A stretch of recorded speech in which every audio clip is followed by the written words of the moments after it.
Welcome back to the Regional Collective, the podcast that champions small business owners and their incredible stories of resilience, creativity and community. I'm your host, Shelley Cox, and I couldn't be more excited to kick off Season 2 with something a little different, because this time we're hitting the road. From the bustling main streets to the quiet hidden gems, we'll be travelling across South Australia to meet inspiring small business owners in their own backyards. Together, we'll explore their challenges, celebrate their wins, and uncover the unique ways they're shaping their local communities. So buckle up for a heartfelt conversation with practical insights and a whole lot of inspiration as we shine a spotlight on the heartbeat of our regional economy. This is the Regional Collective, where small businesses make a big impact.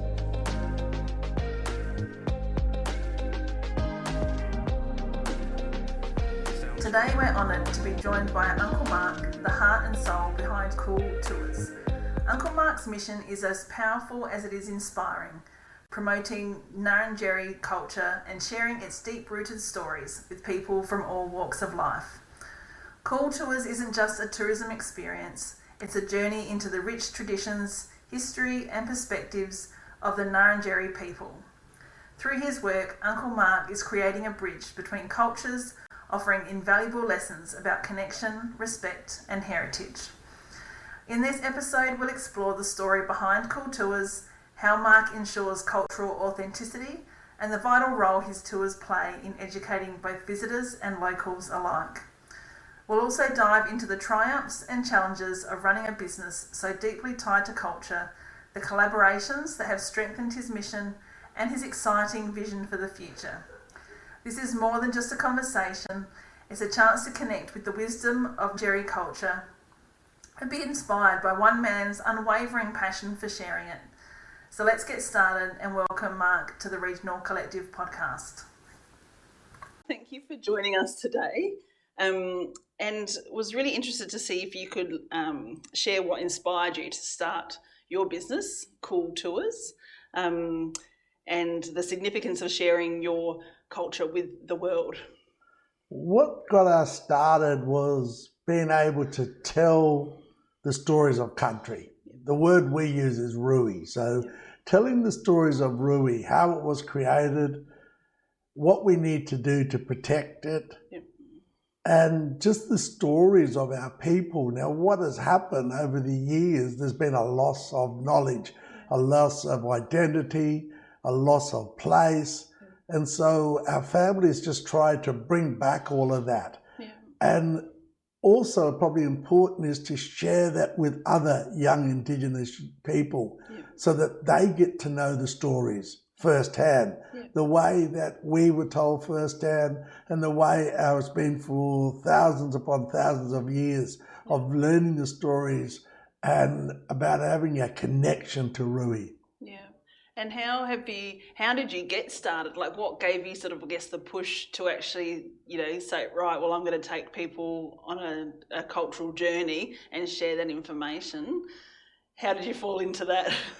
It started off with a school just requesting something. And that was around about 2014. And what it actually was, it was 2014, and they just requested an experience down along the Coorong. And they'd been seeking it for a while and just haven't been able to link something up. So we went along, and so we've been doing things with that school now for 10 years. Now, then other people started to hear we were doing things. So we were actually doing tourism, but didn't know it was tourism. We had no idea. We were just delivering experiences. And we were delivering experiences that people wanted to hear about. And so we just sort of started developing it ad hoc. And it's developed into something pretty special now. Well, and, you've just received, one of your most recent accolades, which is in the South Australian Tourism Hall of Fame. Yes, so our business, Kool Tours, has now been inducted into the Hall of Fame, which is special. Fantastic, It's unbelievable. Did you party hard? Yes, we did. But Monday was back to work, like nothing had happened. You still got to keep going. That's it. And you want to be able to capture the opportunities that come from that, but also, you're coming into your busy season now. And by being, so busy as you are, how do you make sure that you stay true to Ngarrindjeri cultural heritage while being so busy? Because, you've taken time to, to talk to us today, which is amazing. You're collaborating with lots of other, government bodies and tourism bodies. How do you think you can maintain, that sharing of knowledge? We don't change from our ethos. Yeah. That ethos of being authentic, telling the stories and allowing people to see country through our eyes, to listen to country the way we have done for tens of thousands of years. So that doesn't change. And so getting busier and busier, it allows us to work through, well, does this fit with our ethos? Yeah. If it doesn't, well, we'll just put them on the back burner. We never dismiss anything. Yep. We put it on the back burner and say, well, we may come back to you. Yeah. Yep. However, right now, this is what we want to see happen. Yep. And I suppose one of the things that occurred in the Fleurieu Peninsula of recent times, and that was around, we got a group of operators and business owners throughout the Fleurieu on tourism, and we took them all on Spirit of the Coorong last Tuesday. Yeah. And we were able to talk about partnerships and collaboration, because one of the things we do really well is we work in partnership with groups like Spirit of the Coorong. Yes. And we share country through a whole lot of things. So not only we look at the old world of our ancient stories, but we look at a new world and we revisit things like the maritime history, rail history, built history, that environmental history of this whole region. Yeah. And so people are really interested, because if you've got about 5 or 6 different things, you'll get somebody interested in at least one of them. Yeah. And often people are interested in multiple things. Yeah. But when they see that people are able to work in collaboration, what it does the other way, it gets other businesses to say, how can what Kool Tours does add value to what we do? Yeah. And then we look at how does what they do add value to us and us to them. Yeah. So it's a two-way learning together. That's it. And it is a true two-way partnership. Yeah. When that occurs, then there's a real strengthening. Yes. And you've just got also, some of those other collaborations that are coming up as well, over on Kangaroo Island. And how that's quite unique, because you're the first Aboriginal tourism experience on KI. So that starts next week. Does it? Yep. Yeah. How did that come about? So we've done a trial. So what's been happening last season, the cruise ships was the first time that anyone has ever done an Indigenous experience on Kangaroo Island since settlement. Yeah. No one's been able to walk and talk and look around and tell the stories. Yeah. And we then took that model, and now Sea-Link have got on board with us. Yeah, yeah. And so we worked through, in actual fact, we probably approached each other around about 4 years ago. Yeah. And it just took a lot of talking about how we're going to do this. Yeah. So we both knew that when we did it, it would have to be something special and unique. Yeah. And we wanted to be long-term. Yeah. And so we did a trial run a couple of weeks ago across the island with some of the managers from Sea-Link, so that we got feedback from them. Yep. We're now going to roll that out, and we're going to roll it out to do 7 tours as a beginning point, just to see how it works. Yep. And then we'll start looking at maybe 1 day a week. We'll do an Indigenous experience across the island. And who knows where that'll land. It might be one every day. And like you said, it's that bit of trial and error, isn't it? Getting feedback, learning to make sure that it's the right thing going forward. Yep. Yeah, and so that's how we've done it right from the start, right for the last 10 years. Yep. We've really been a lot of trial and error, worked out what is the best way of doing it. Yep. And how can we strengthen Rui? Yep. How can we strengthen the people who come on our experiences? Yeah. And how do we all leave together and walk in oneness? Yeah. And that's what another thing that Kool Tours is about, is to understanding that as humans, our differences are more like our similarities. Yeah. We are all so similar, and we all want similar things. And so when we walk in oneness, we're saying that everybody is walking together as one, leaving a legacy for the future. Yeah. And that's I think, that's something that, as a business, you've got as a unique offering over a lot of people because of that, really true, authentic, outcome that you can see for what you're doing. So some businesses do struggle when they don't know what either problem they're solving or they don't know what they're actually offering. You've got such a clear vision. How do you share that with the team or the people that you work with? How do you ensure that that's followed through in your team? We've just got that same model, and it works. Like any business, all of a sudden, if they are making a hamburger that everybody buys, or a piece of chicken with spices on it, all of a sudden they realize that that same product just keeps working. You don't have to change the formula. We've seen soft drinks where the formula has not really changed. And so we've seen all of these big businesses. Now what's happened for us, even through the pandemic, many businesses were struggling through the pandemic. We actually embraced it because we were still learning. What happened with us, we looked at, okay, this is great. This allows us to take a backward step and see what's working, what needs to be done.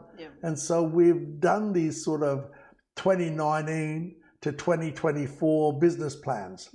We're now going to look at, over this summer period and into early next year, the 2025 through to 2030 business plan, and to see what are some of the key targets we want to look at, where are we actually going.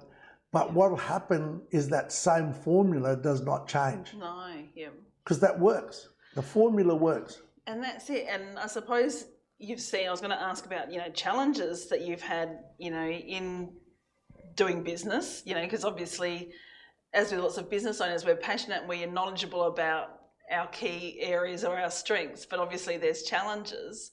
And I guess you almost answered that in how what challenges you've come up against. So obviously tourism had a big hit with COVID, but you used that as an opportunity instead of feeling sorry for yourselves. Yeah. Would that be true? But we used it as an opportunity to learn more. Learn more about what we are doing, because really our business began in 2019. And even though we were doing tourism, not only for the past 10 years, but that whole thing about sharing the environment, sharing the stories is part of our family. And so we've done this forever. You've just only formalised it really in a business the last 5 years. And then, we haven't really scratched the surface when it comes to Kool Tours. We've done a lot of things, but we know within ourselves that we haven't scratched the surface about what we're capable of doing and where this business can go. And so I've got some great mentors and people who have got fantastic business acumen. And then we learn from them and we take their advice. You surround yourselves with those people that can help take you to that next level. That's it. So we've been well aware of that, and people have been watching us. But this next 5 years, we've built up a core of people who will take us to wherever that looks like. We don't know yet. We don't know where it's going. We just know there is something special brewing. Oh, and I think definitely, I think that's, that's a strength of yours as well, is to have that, there's a vision, but it's also you're not tied to one way or another of getting there. I think that's important, isn't it? You've got to allow for those opportunities to pop up, that trial and error, to be able to, you think of like a trajectory of like this, but there's always bumps and ups and downs as we learn as we go along. So I think, that's a really structured way of being sustainable, because you're also doing the tours. Like, that's where your expertise is used as well. I don't think you sleep though. Is that true? Is that true? Sometimes it's like that, honestly. Yeah. It's just, you just go, go, go, go. Yeah. But what I've been doing is forging ahead with our family business. Yeah. And then I don't know if I'll be able to do it, but my plan is to have a succession plan, and then others can take on the roles and I'll sit back, which I don't think is going to happen somehow, but nice knowing me. Nice to plan. No, knowing you, I think you'd say, right, I'm having a break. Well, I've done now. I'll get back into it. Yeah, I'll get back tomorrow. But no.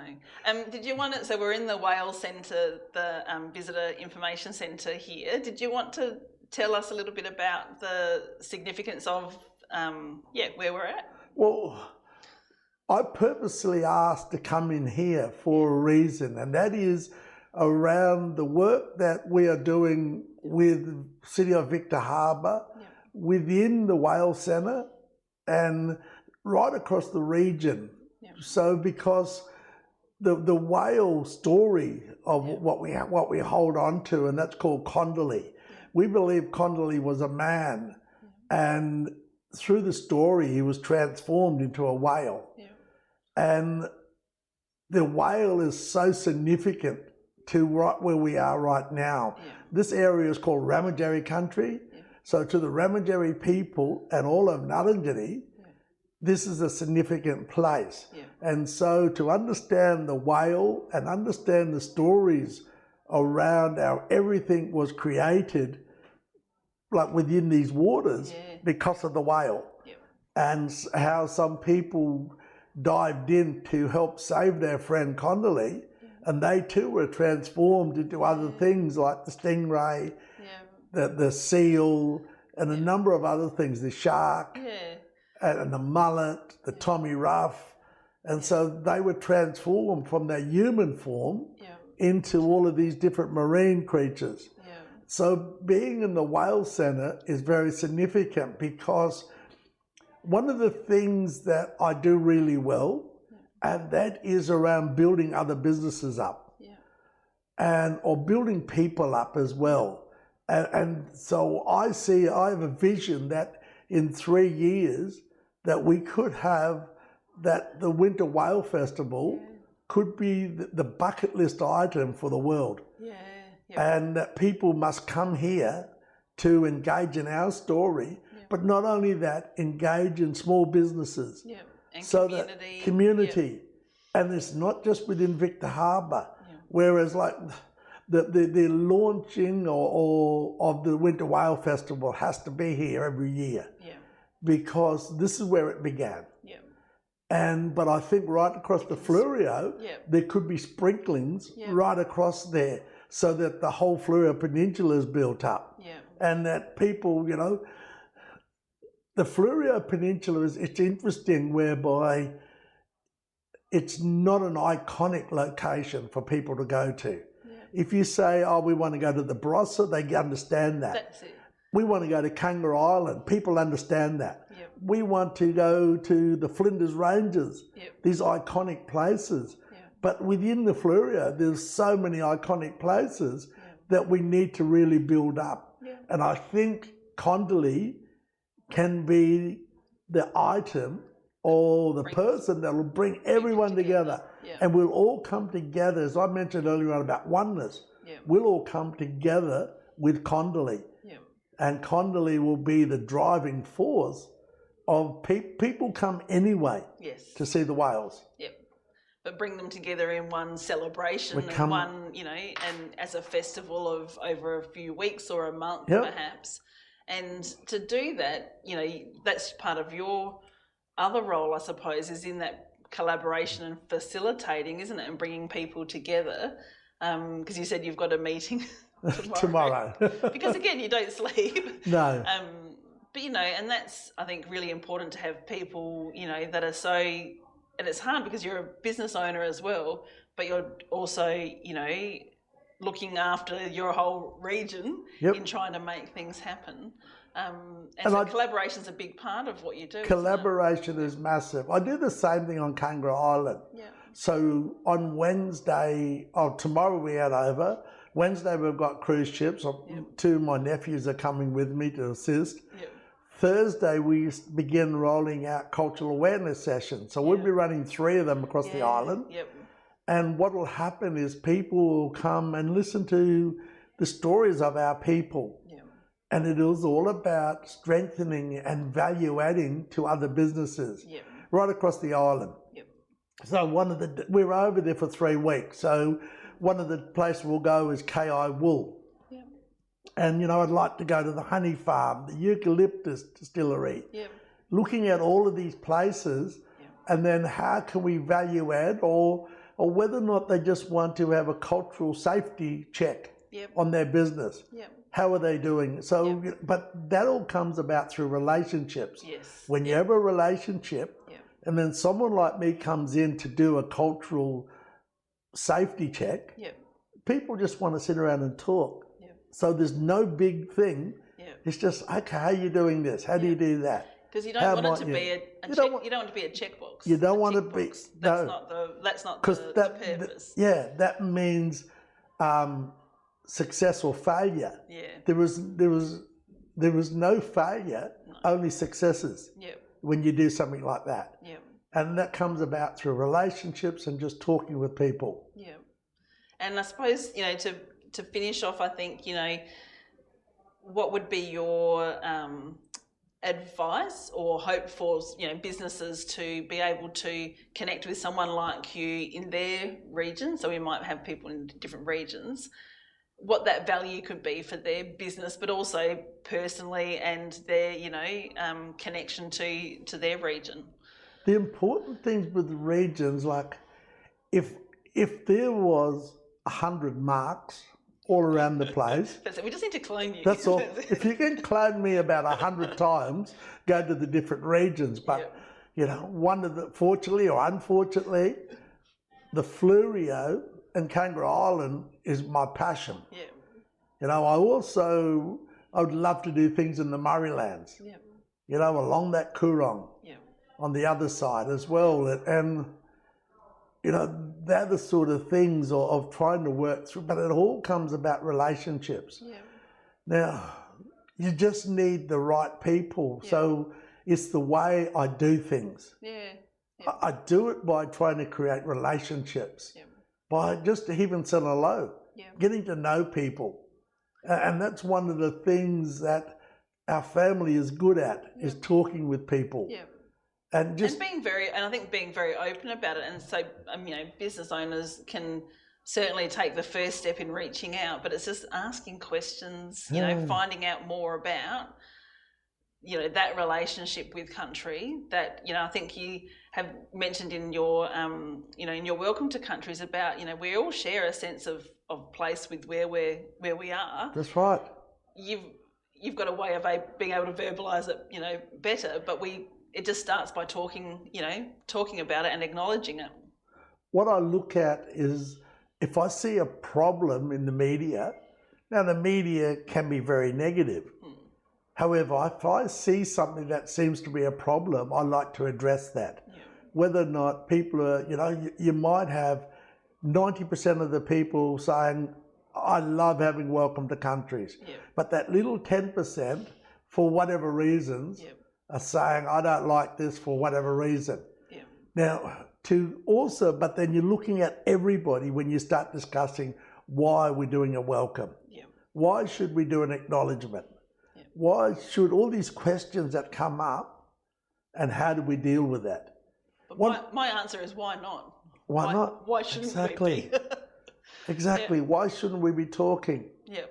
And why shouldn't we be acknowledging the First Nations? So when I talk about country in general, one of the things that working with schools, one of the year 10s once said to me, I don't get this stuff about country. Yeah. I don't get what you're saying.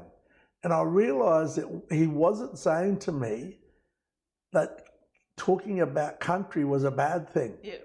He was trying to get his head around, what does that mean? Yeah. So then I shifted to also then start talking about place. Yeah. And how a place can be significant, and why when they go on with their family holidays, every year they return to that place, whether or not it's a shack on the Murray, wherever it might be. And they want that place to be looked after and left good in a good space. And so then they went, I get it.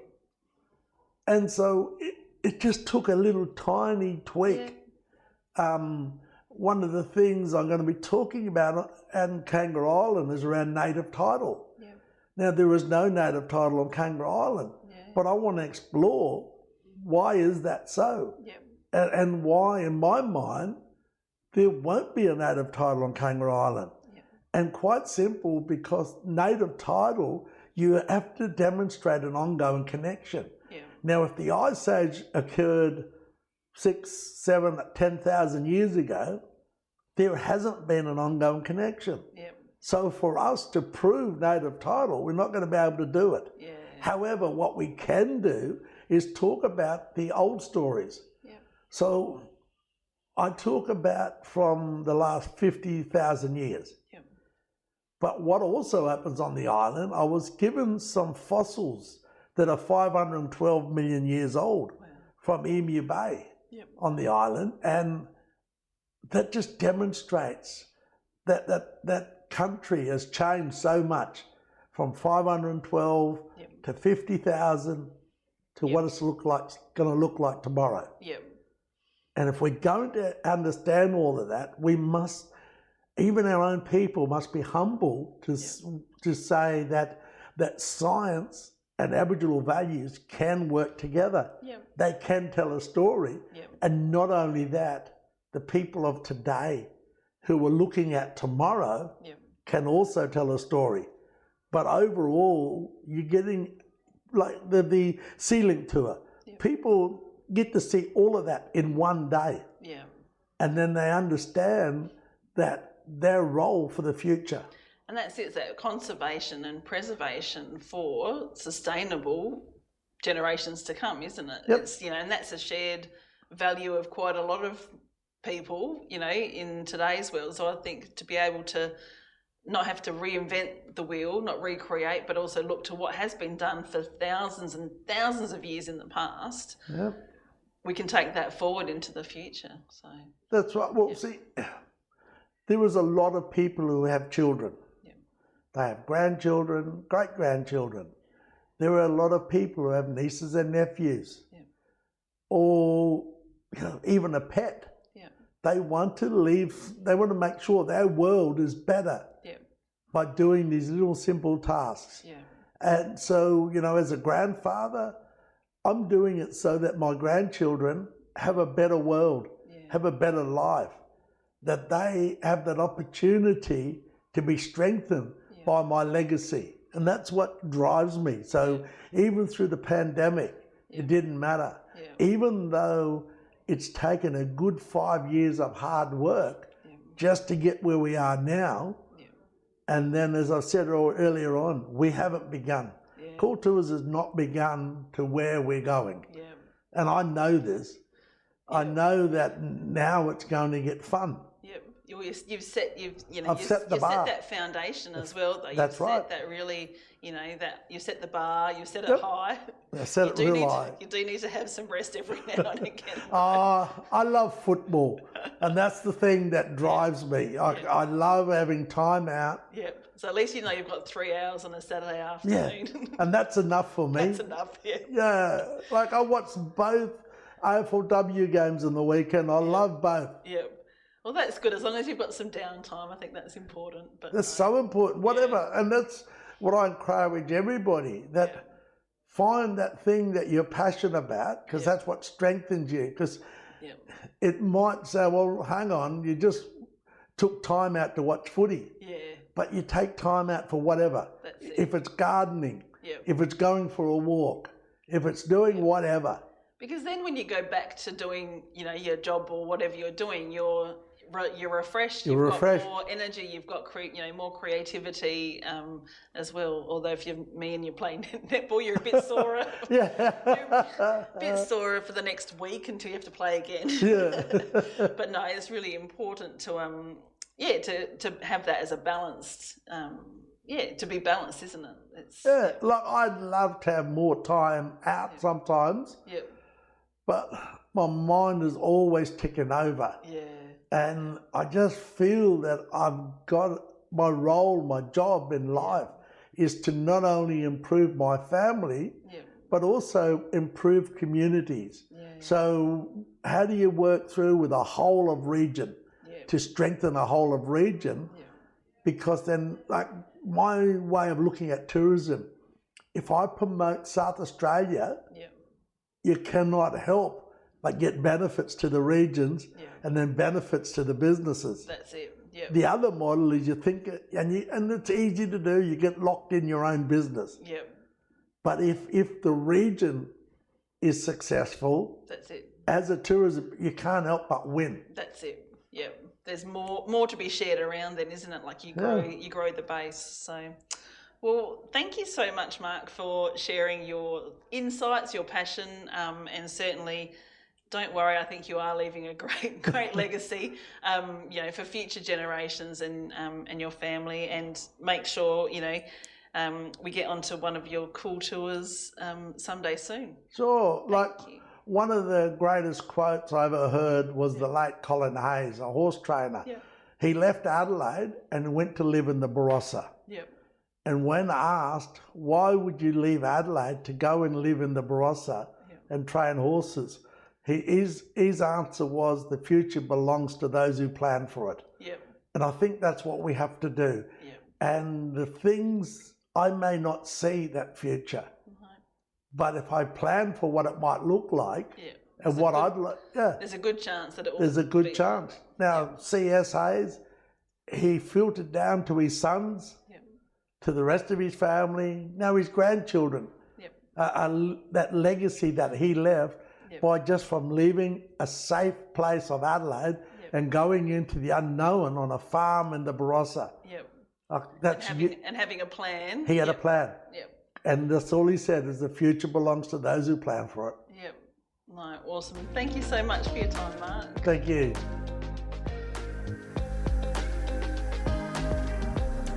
Thanks for listening to the Regional Collective.